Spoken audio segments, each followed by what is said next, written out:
Okay, we're in progress. So welcome to everyone. We're so happy to see so many beautiful faces here today. Excited to talk to you about HR, how HR perceives the things that we're saying and sending to HR in order to get that next job.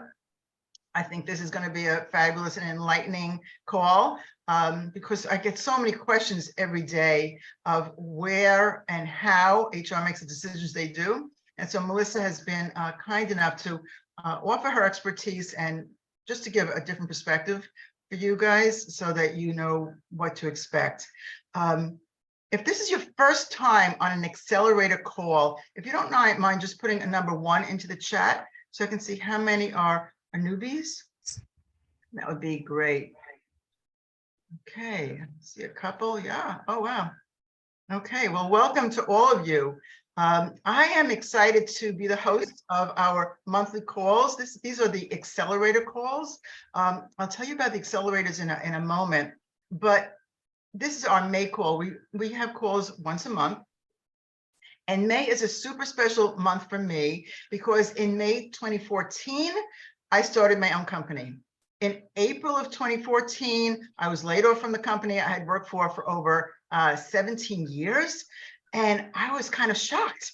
I was the head of HR, director of HR for a bank for all those years. And although I had organized many layoffs during my time there, it never occurred to me that I might be caught up in a layoff, which I was. When that happened, I said, you know what? I'm going to start my own company, and so that I can help job seekers get the tools and the motivation they need to be successful. And I'm going to try it. Let's see how it works out. And now here we are 9 years later, and it's been great. I love it. I love every minute of it. And I can absolutely relate to any of you who have been laid off or have been looking for work or really don't know which direction to go into. I've been there, and that's what I help people with on a daily basis. So I would like you all to celebrate with me on my 9th anniversary.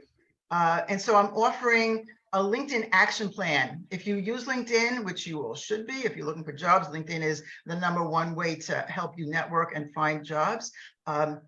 I have created an action plan, how to increase your visibility in 30 minutes a day. You do not need to spend all day on LinkedIn, but you do need to spend a certain amount of time. If you're interested in getting that action plan, just put your email address in the chat and we'll make sure to get that to you at some point after the call. And just as a way to help me celebrate my 9th anniversary.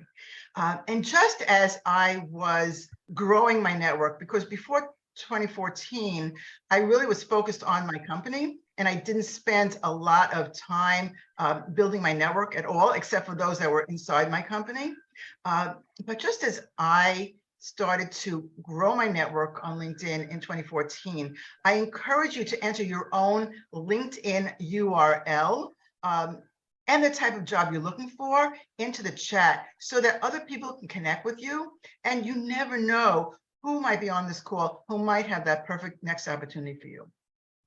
So put that into the chat as well. And you never know when you're going to get that great next connection. We have had many requests from people who wanted to see past episodes of our accelerator calls. So now we post them all on our YouTube. And so you can see them all. And I encourage you to subscribe to my YouTube channel. That way you'll know whenever a new episode or new session has been posted. So just subscribe to the YouTube channel and you'll get that link. And I think Lori's going to put that link into the chat in a few minutes. And of course, if you want to connect with me, if we're not yet connected, happy to do so. Just let me know that you met me on the accelerator call. And I'm happy to connect to any of you. Okay, so we started the Accelerator group in early 2020, right as COVID was rearing its very ugly head, to help job seekers find their way back to employment. I have been the designated career coach since that time, and miraculously, Christine Grogan, who really is one of the founders of Accelerators. She's the one who introduced me to Melissa. And Melissa and I have had so much to talk about because we both have this HR background. And so we could go on forever, but we're going to try and focus today's specifically for you guys, for the job seekers. I want to let you know about our next event, which is coming up on June 7th. I know a lot of people like to get a jump start on registering for those events. Next month, we are honored to have Kevin Turner join us. And if you don't know Kevin Turner, you should.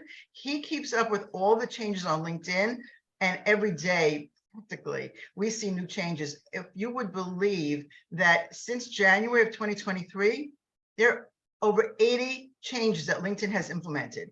And if you're not keeping up with those changes, then you're a little bit behind the time. So Kevin's going to be with us in June to share whatever is new the day. And please come with your questions for him. He is fabulous. And we're so lucky to have him to speak with us, because that will be it's really important to stay current on LinkedIn, especially since they make changes and they don't necessarily tell us about those changes. They just happen. So join us in June for that. One more thing before we get started. We like to capture golden nuggets. So as we go through our call today, you're going to hear lots of great things from Melissa as she answers questions, as she responds to my questions. And if you hear something that is especially insightful to you, just put that golden nugget into the chat. I take those golden nuggets after our call and I create a post with that, so that anyone who's in the Accelerator group or who's on LinkedIn, who was not able to join the call, can get some of that knowledge at the same time that you guys have it, and will benefit from having, not even being on the call, but seeing the golden nuggets. So absolutely trying to spread the wealth and help people to learn and grow. Okay. So with that, I would like to introduce Melissa, and let's get the, two things. One more thing I want to tell you. Number one, if you have questions for Melissa, just type the word question in caps in the chat so I can see it, so that we can call on you, and we're absolutely answering questions. And the other thing that Melissa has offered to you today, if someone is particularly brave, we're going to offer one person to get real-time feedback on answering that really important question of, tell me about yourself. So if you're feeling brave and you would like to have Melissa ask the question and give you some feedback about how you respond, then just type the word brave in the chat, and we'll see if anyone is brave enough to do that. And we're happy to call on you. If you want to think about it, you can. We'll do that a little bit later. Okay.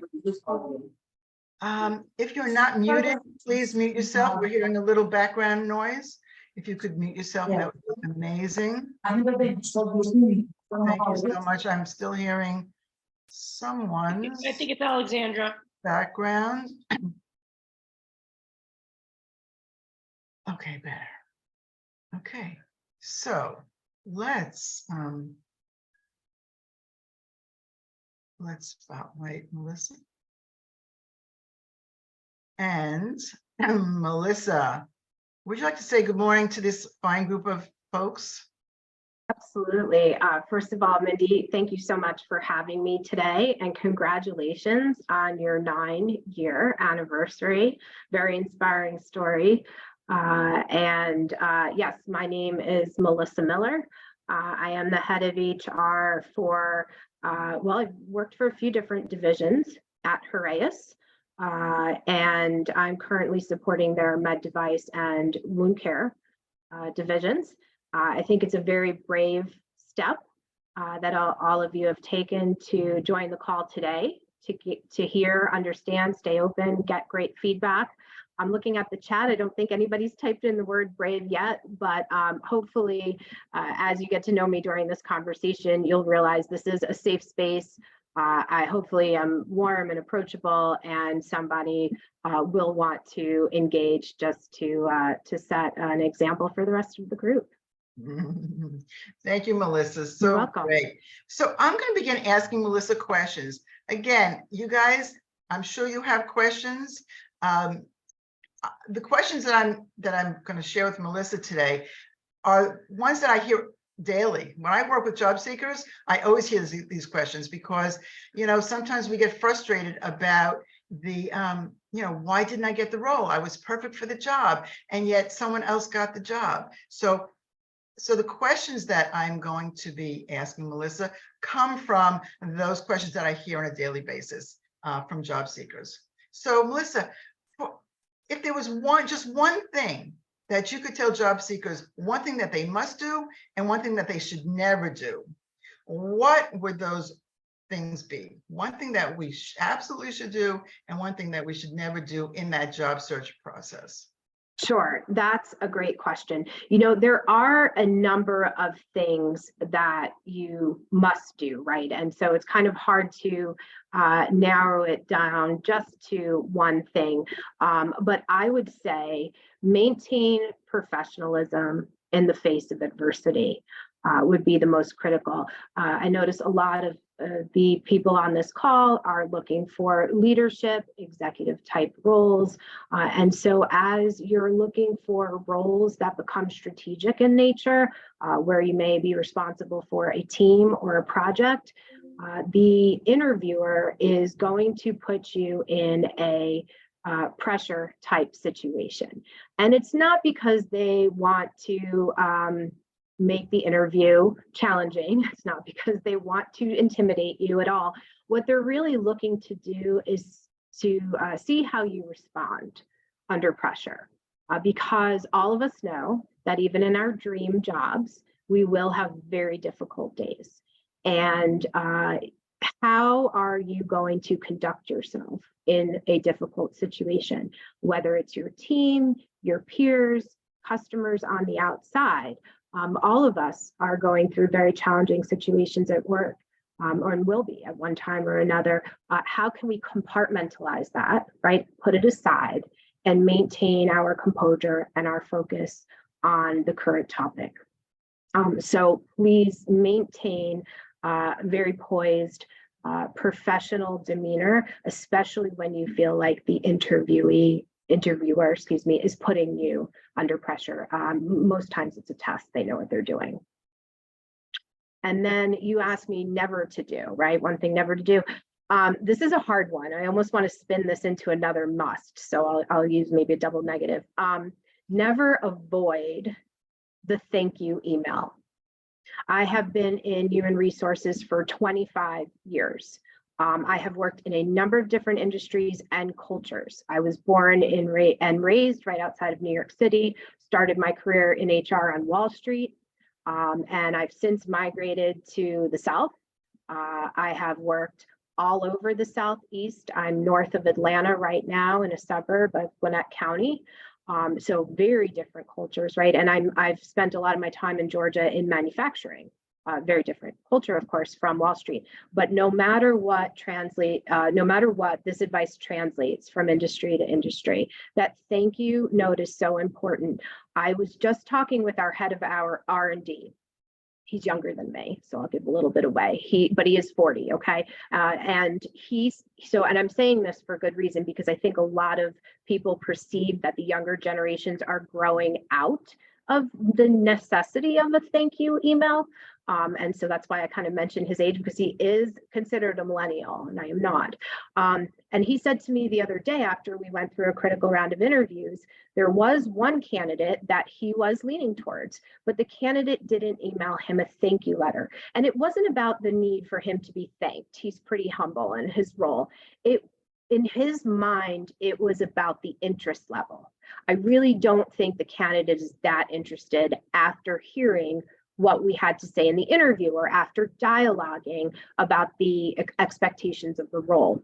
And so a lot of interviewers read into that lack of thank you email and they interpret that as a lack of engagement or interest in moving forward. And I don't believe that's the case with a lot of interviewees. I think there's some confusion out there about the importance of that step. I also think that people may not understand how that can translate into the wrong message. And so never avoid the thank you email. Okay, so two questions came up about the thank you note. One is from David, who's just asked, even if you think it did not go well, should you still thank them? Was one question. Sure. Go ahead. And I'll let you answer that one. The other question was, so I didn't see who said it, but some people are emailing and writing it. I guess that means handwritten and sending them in the mail. Great question. Yeah, So I think email is, sure, you can do both. I think email is better, but I'm a perspective, right? I'm not the end all be all to what goes on in interviews. Email is better because it's quicker. And it could reach the person more quickly. We are all living in a remote world at times after COVID, high travel. A thank you note, it may take 2 or 3 weeks for that executive or leader to actually get to a place where they can tangibly receive it and open it and read it. And so I definitely recommend the email. I absolutely recommend it no matter how you think the interview went. Even if you think it went poorly. Again, remember, you're being positive, you're maintaining positivity in the face of adversity. And so that's another way to show that you are still professional. And I would recall something from the interview that maybe you were unsettled about how it went, and take that opportunity to fix it. And mention a little bit more, right? Don't overkill it, but hey, I remember when you asked me this question and I should have said a little more, and, I thought more about it. And then that makes the note specific to that conversation too, right? So it's not just this copy and paste email that you're sending out either. Yeah, definitely email no matter what. I will tell you a short story, and Mindy could, manage my time, of course. I had an interview once, it was about 7 years ago, and I thought it went so well. And I never really think that, right? It's like kind of like 1 in a million. I felt very connected to the president I was interviewing with, and I felt like the conversation was smooth, and I said everything I wanted to say in the right way. And I kind of came home on this high. I didn't get the job. And I had sent him the thank you email, okay? But I found out about a week or 2 later I didn't get the job. I actually sent him another letter, very simple, very positive. I said, I understand that you've chosen the other candidate, but I felt connected to you. And I really want to wish you the best in your success. I'm sure it was a tough decision. And kind of closed it out very positively. Short, brief, but extremely positive. There was no dig in there, right? Or something that could be implied as dig. It was just clean and positive and upbeat. Well, it turns out they didn't choose the right candidate. That candidate left after 3 months, didn't like the commute. It was something I had going for me. It was 10 minutes south of me. He called me back, and that never happens. And usually once you're rejected from the process, you're done, right? Even if things change in the future, a lot of interviewers will think, yeah, but I already rejected that person. There's always going to be that stigma there, or that animosity. I'm not going to call them back. That is, so the fact that he called me back and said, I need you, I want you in this role, I made the wrong choice. I was shocked. Now, by that time I had moved on. I did have the role I have now, but you never know what that positive note can do for you and your reputation in the future. Absolutely. I love that. You can't underestimate positivity, right? When I think that for me, when I interviewed, I'm looking for a positive attitude. I can teach skills. I can teach certain skills. I can't teach an attitude. And if someone comes across as really positive and energetic, it makes a big difference as we're making decisions. So it does. And they do not pay me to promote this, but a tool that I use, Grammarly, I don't know if everybody's familiar with it, but you can Google search the word Grammarly. It's a free editing tool. Always make sure you run your response through Grammarly, especially as you're looking at jobs that have a significant pay grade, or you're interviewing with senior level leadership.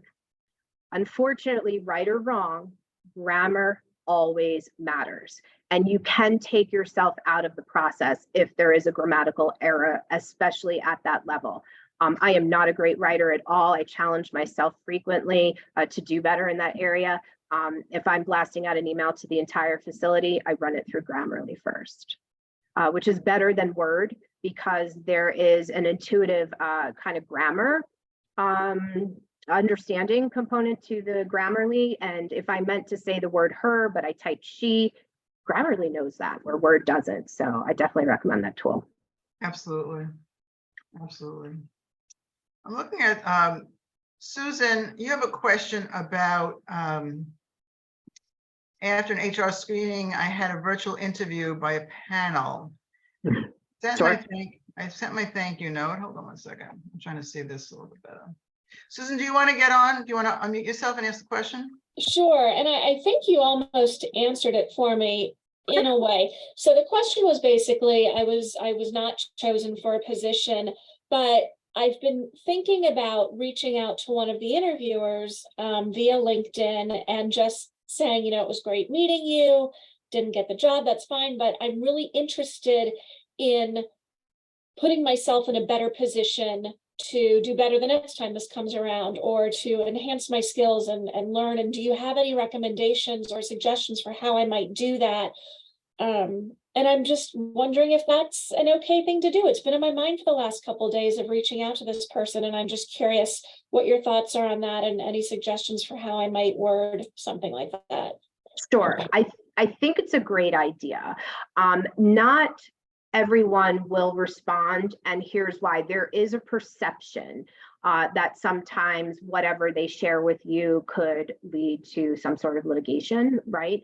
But there are people out there that care and will take the time to give you the feedback. So we all have blind spots, right? The CEOs of major Fortune 10 companies have blind spots. And so when somebody's willing to share a blind spot with you, I think that's fantastic.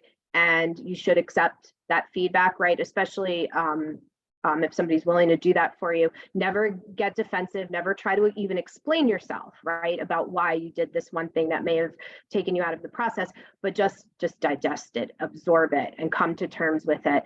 I think it's a great idea to do it. It could be just a simple 2 or 3 sentence connection. Thank you so much for your time. Although I didn't get the role, I really enjoyed the company and the dialogue. I'm very open to self-improvement. Would you kindly share with me what the concern was? Some people will come back to you. For those of you in sales on the call, you're probably doing this already in the interview, and I like this, so I gotta do this myself, but you can ask that at the end of the interview as a kind of a closing question. I had a great experience, great dialogue today. I understand the role more clearly. Still think I'm going to be a great fit.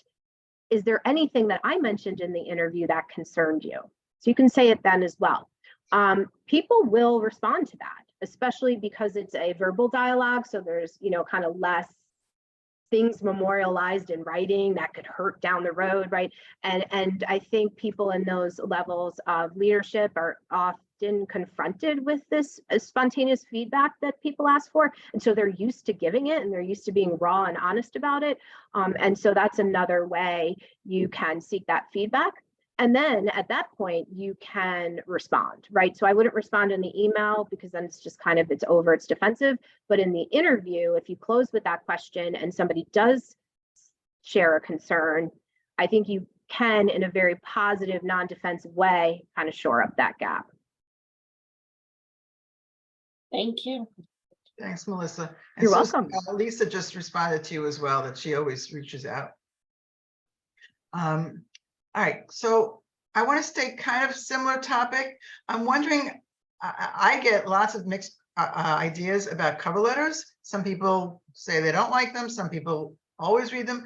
What's your philosophy about a cover letter? Do you read them? Are they important in the process or not? And what would you say to these job seekers? Yeah, that's a great question. I think you can be a little bit more cut and paste at times with your cover letter. Of course, you want to have the specific company name and you want to address it properly. But cover letters are good. I think you should do them. I do think it separates you from the pack. Do I think people are always reading them? No. Depending on your recruiting, the recruiter structure, right? They could have an ATS, they could be manually recruiting. Sometimes the amount of interest is so overwhelming that they're finding more efficient ways to scan through the candidates or the applicants. However, I do think you should have it. Yes, I have read them before. I read them when I'm actually really serious about a candidate. Sometimes I read them because their phone number or their city and state is a different area than where I'm hiring for. And so I want to see in the cover letter, are they telling me they're moving? Are they expecting relocation from me? And sometimes cover letters will say, you know, I'm moving here next month. My spouse has been offered a role in the city and is relocating. So I'm now looking for opportunities too. And so that clarity in the cover letter can help at times if you're in that situation. But yeah, I definitely think you should do it, and it should be a good representation of yourself and what you're seeking. And it can only help, right? As long as the grammar is good, it can't hurt. Exactly. I'm going to combine that statement with a question that I think Cyrus put in there. Okay. What about ChatGPT? I saw that. So I want you just to be careful about ChatGPT, because ChatGPT is a program, right? And so if you want your cover letter to look exactly like the other 10,000 people or 10 million people who have asked ChatGPT to write their cover letter for them, then that's fine. But if you want to look different, unique, or special, then I wouldn't recommend that, except maybe as a initial, maybe an outline, and not rely on that. You've got to customize your cover letters for sure. Excuse me, Mindy, I didn't expect for a general, like a general cover letter or resume. I think that if, for example, if we put our resume or our cover letter in ChatGPT, it can verify or edit our personal cover letter for us. To a degree. Yeah. I recommend use ChatGPT. There's nothing wrong with it, but you've got to customize it so it sounds like your voice. Okay. Yeah, if your intent is grammar correction, I think that's fair. Absolutely. Okay. All right. Thanks, Cyrus, for that question. All right. So let's move over to resumes. Okay. How do we get through the crowd of resumes that you see? So what are you looking for when you're looking at a candidate's resume? So this is a great question, and I'm going to give you of course, the insider HR perspective. There's generally two ways that a recruiter is screening the resume. One is through an ATS, which is an applicant tracking system, and then the other way is just more manual, right? They're reading the resumes that have come in through the various channels. If you are applying to an ATS, this is a secret, but it always works. You need to put the buzzwords in your resume that are in the posted job ad. Okay, so if the job ad says something like can flex between strategic and tactical work, you literally need to put those words in somewhere in your job, in your resume, right, or your cover letter. And the reason I say that is because the ATS is a computer system. And the way these computer systems screen resumes is they look for matching buzzwords, which is very unfortunate, honestly. I can get on my soapbox about ATSs. I think it's the lazy way to recruit, but that's another conversation for another day. And so my point is, you could be the most qualified person on paper for this role, and your resume doesn't get selected because you have none of these buzzwords, if you will, in your resume. So that's one trick to being selected through an ATS. Manually, if I'm looking at resume, I only look at them manually. I will not use the ATS because I think I'm going to miss a lot of good talent that way. But I'm also willing to roll up my sleeves and dive in, right? I take the role seriously. I'm looking for knowledge, skills, abilities, competencies, and education. So those 5 things that are closely matching the job description. And the job description is generally always a longer version of the job ad. So the job ad is the highlights, the must-haves, right? And so the job description is just a little bit longer version of that, and I'm trying to match it up. So if the experience matches, if the education matches, some of the core competencies match, then yeah, I'm going to select you. I want to find the person as fast as possible and turn the result around for the company. And in fact, I'm measured on that. Yeah, absolutely. Absolutely. I'm just looking at some of these questions that are flowing in. Yeah. Here's a question from Robin. Curious about how often a candidate should ping the hiring manager for response if it's taking a while. Yeah, so that's, you don't want to look like a stalker. You don't want to look like you're desperate, but you really do want to know what's happening, right? So Robin, I think that's your question. It's a great question. I think it depends on the size of the company, okay? So if you're applying to a large company, maybe a complex matrix organization, or there's a lot of people involved in the hiring process, chances are, actually, I'm sure about this, it is not the hiring manager that is holding things up. Chances are that's what they do all day, and they're doing their job to the best of their ability. The larger the organization, the more people want to influence the decision, they want the buy-in, and generally you're waiting on somebody, right? Because that person, put yourself in their shoes, has a million projects going on that day. They may be traveling.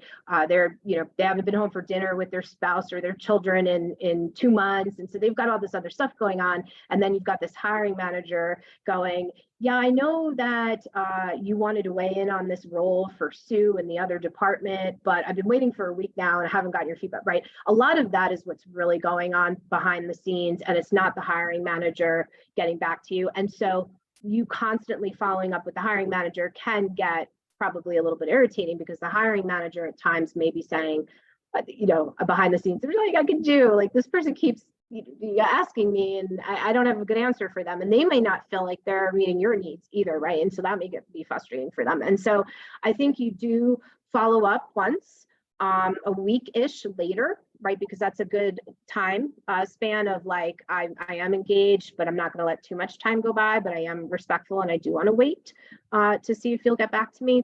And then maybe another trick would be to follow up with somebody else in the process. So if you are interviewing for a large company with a lot of different stakeholders, pick a different one to follow up with. Hey, I really enjoyed our conversation last week about X. Just curious if we'd had any more movement.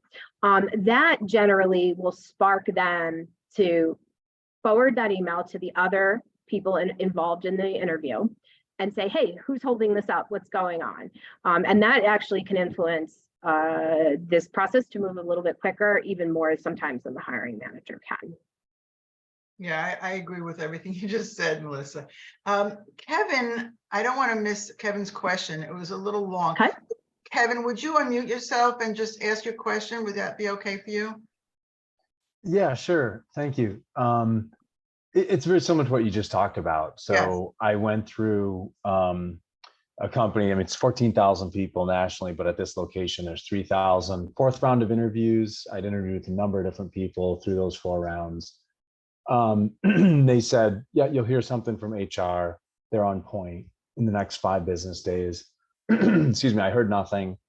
Not to be a stalker, I waited 7 business days, checked, Yeah. no word.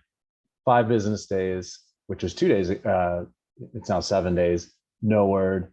Do I go back a 3rd time to HR, respecting the process? I thought about, I heard in your just point, maybe I go to the hiring manager, but I don't want to throw HR under the bus. So I'm just trying to delegate, because I'm very, very interested in this position. Sure. It's a great question. Delicate dance, just a very delicate dance, Kevin, that you're dancing right now, for sure. Yeah. And it's unfortunate. I said it's a very delicate dance. You don't want to do too much. It is. And you don't want to let it go, because it's a Yeah. great goal, right? I got you.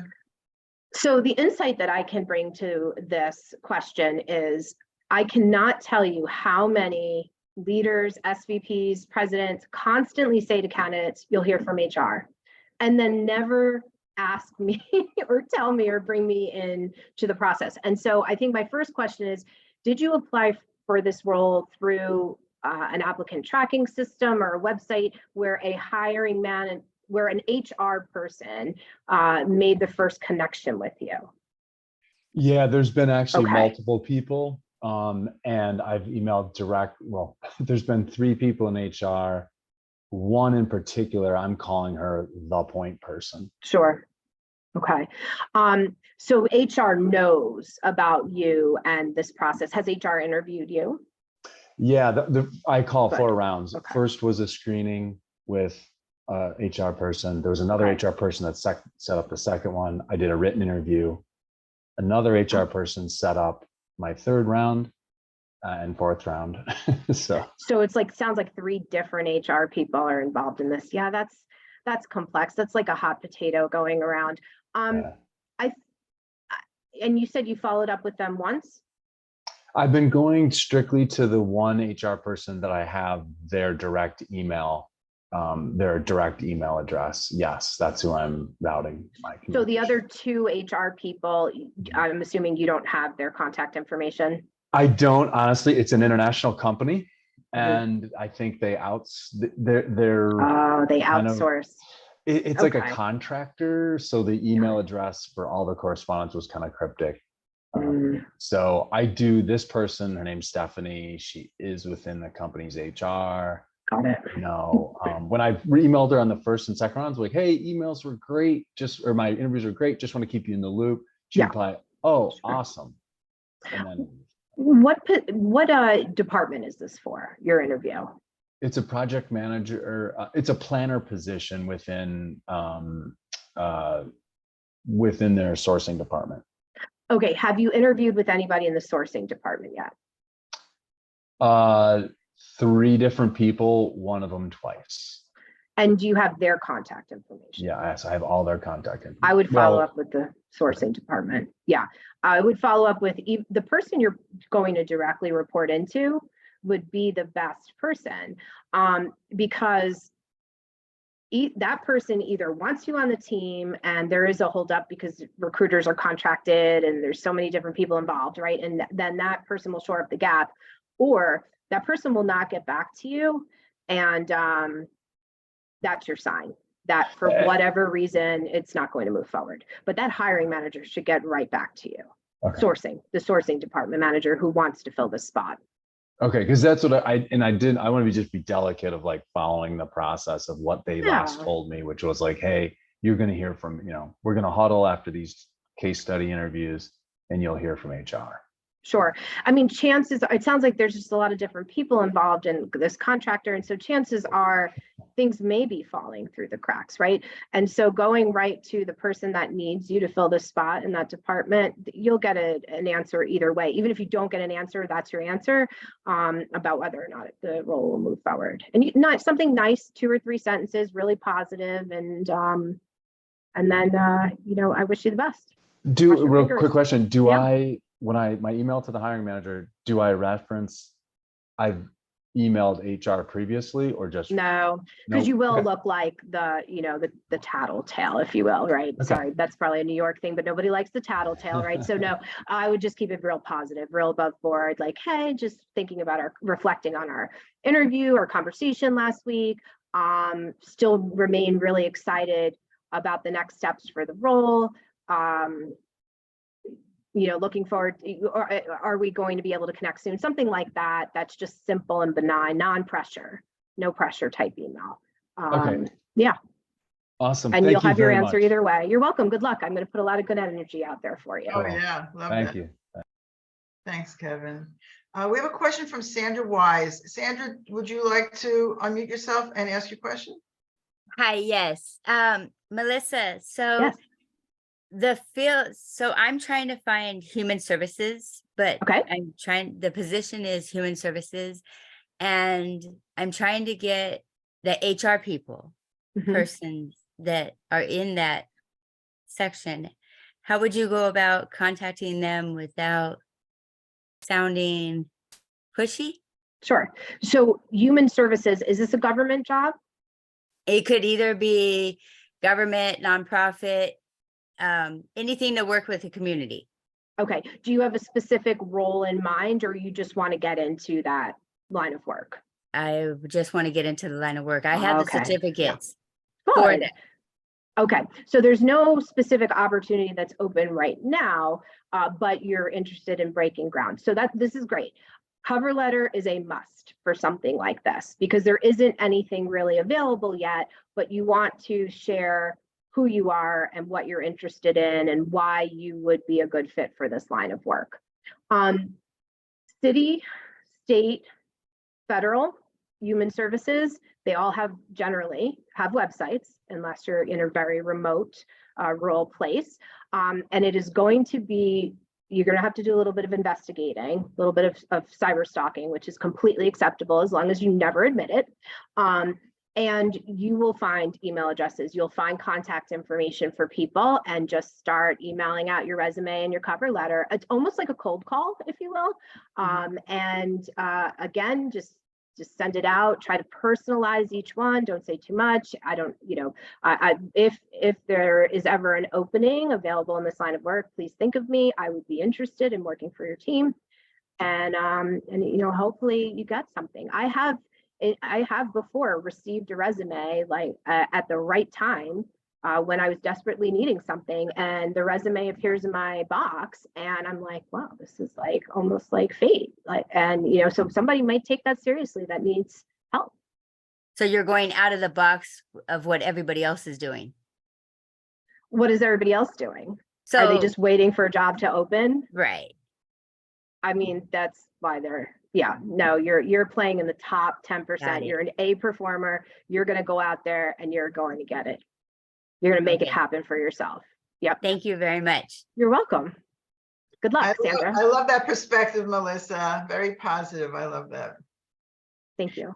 We have a question from Alexandra, I believe.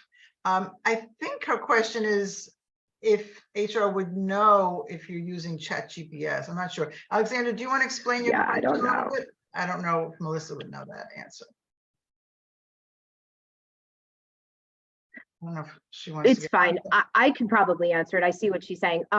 No, a lot of us don't know about it yet. I mean, I do personally. And I'm wondering the same thing with my 16-year-old daughter. Is she actually now writing her reports, or is she running them through ChatGPT? I don't know that the teachers will know. This is a very new concept. There's no litigation around it yet. So there's a lot of landscape to still be developed and around this. Again, it's intent. Are you using it for grammar? Fine. Are you using it to get a few ideas, to get a motivation, a spark? Great. Are you going to rely on it to take care of soup to nuts, the whole process for you? That's kind of lazy. So I think as long as your intent is good and you're using it for the right reasons, you're going to be fine right now until some additional legislation comes out about ChatGPT. So I'm going to add just one thing to what Melissa said. Sure. I believe that there is a way for people who is there? Okay. To figure out if you've done it through ChatGPT. Okay. Really? There is a way for them to know. I certainly don't know how to figure that out, but there are people who know how to figure that out. And the other thing that I heard from a hiring manager maybe 2 weeks ago, he was laughing so hard because he said he got 2 identical cover letters from 2 completely different people who were applying for the same job, and the cover letter was identical. So he knew right away that both of them used ChatGPT, and he just disregarded them both. So that's just know that your competition is using it as well. And that's why I'm saying you've got to customize it, not just rely on it. I love, the word that you use it as a spark. Great. Of course, we all need a spark for inspiration. Right. But beyond that, do your own customizing and doing your own legwork. Let me see what else came in. I really do feel like intent always wins at the end of the day. So one way or another. So just use it for the right reasons. Yeah. Great story. I didn't know that yet. I don't really know much. Well, it's new, but it's spreading so fast. It is. I got an account. I played around with a few things. It was mind blowing, of course, but Exactly. All right, good. All right, let me see what else came in. I feel like I missed one.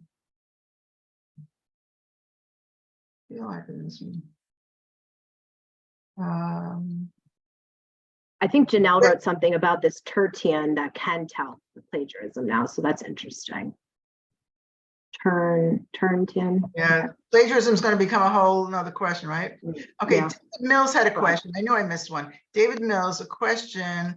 David, can you unmute yourself? Do you want to ask your question, sir? Sure.